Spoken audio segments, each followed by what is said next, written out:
Last week, the President appointed 31 judges to serve in different courts, including the Deputy Chief Justice, Flavian Zeija, 1 Supreme Court judge, 8 Court of Appeal or Constitutional Court, and 21 judges of the High Court on acting capacity for 2 years. Today, the judges appeared before the Appointments Committee of Parliament, headed by the Speaker of Parliament Anita Monk, to scrutinize their capacities ahead of the duties they are yet to take over. One of those vetted is Lady Justice Florence Nakachwa, says that they will continue to dispose of matters in the Court of Appeal based on evidence before them. You look at how the lower court handled the case. Was there evidence to support the decision of the judge at the High Court level? You know, was the law followed? So you can actually overturn a High Court decision based on reasons, because in every situation when you make a judgment, you must give reasons for your judgment.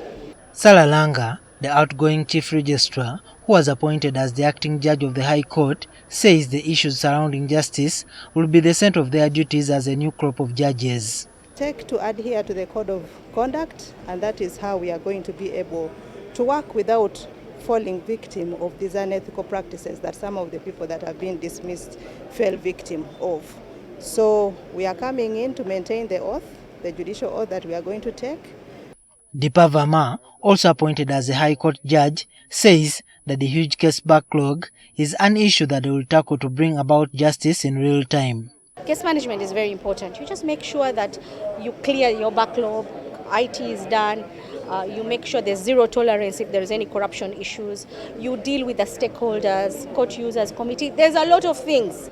And dispense justice without fear, without favor, without bias, and to be accountable to the people. Because as you are aware, justice belongs to the people and must be dispensed by courts in the name of the people.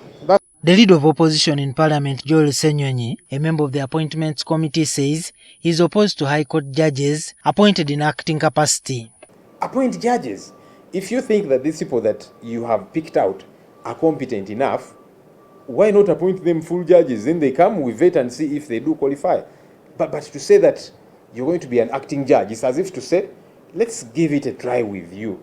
On the appointment of the former president of Uganda Law Society, Simon Chinobe, who also competed in the NRM primaries, Ssenyonyi says he asked him about his fairness and being a cadre. NUP members are in your court and they're seeking justice. How do you get to deal with that? Of course, he said, well, when you become a judge, you become apolitical, you drop all your political affiliations and so on. I don't know if that happens very easily.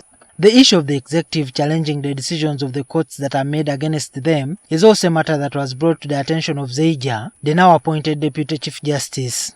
You are the gatekeepers of the Constitution. Yeah, it's something that needs to be dealt with. Well, of course, he says they'll keep engaging and so on to see that the executive abides by court orders. I think that there should be a lot more than just engaging. The Appointments Committee meeting will soon announce their verdict before they can take up their different assignments. Jumakiria, NTV.